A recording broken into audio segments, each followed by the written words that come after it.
another year in Christ Jesus. Thank you, God. Everything is your grace.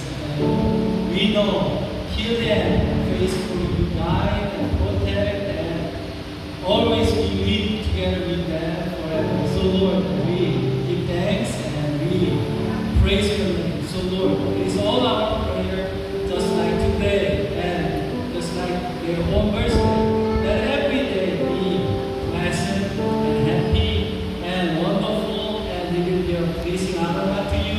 So that Lord, in their lives, oh God, always they celebrate, always they worship, and always they rejoice. Thank you, God. So it is all our prayer, your protection and your guidance and anointing and your wisdom and blessing upon again them, upon their family, upon their work and future, so that Lord, in everything they can see your glory. Thank you, God. We celebrate all together and we offer them into the throne of God, receive them and use for your kingdom. Thank you so much, Lord. In Jesus' mighty name we pray. Amen. Praise the Lord.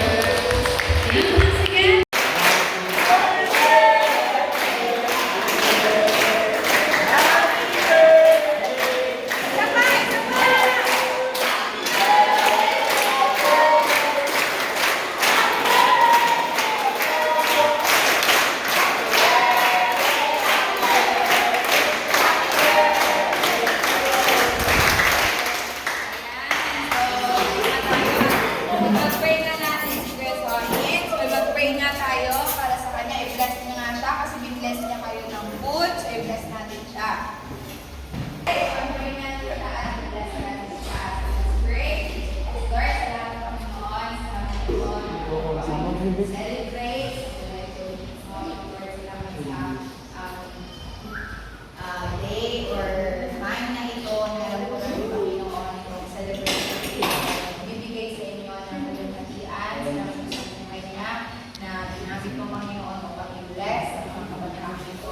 We continue to pray for him, O God, na ano man Panginoon yung desires ng puso niya, O Diyos, especially sa lahat ng ginagawa niya, Panginoon, yung heart niya, O God, yung passion niya, Lord, for this young people, O God, salamat po, O Diyos, sa dayaan niyo po na mag-alam pa ito kung paano niyo po siya ginagamit bilang isang leader, and kaya niyo po na patuloy pang mag-flourish, O God, at magamit niyo pa po, O Diyos, sa kalwalhatian ng Panginoon. Maraming salamat po, God, and po ma-enjoy po namin itong pagkakataong ito na bless niyo po ang buhay ni Soin at ganyan din po na through him ay na-bless din po ang ibang mga tao. Salamat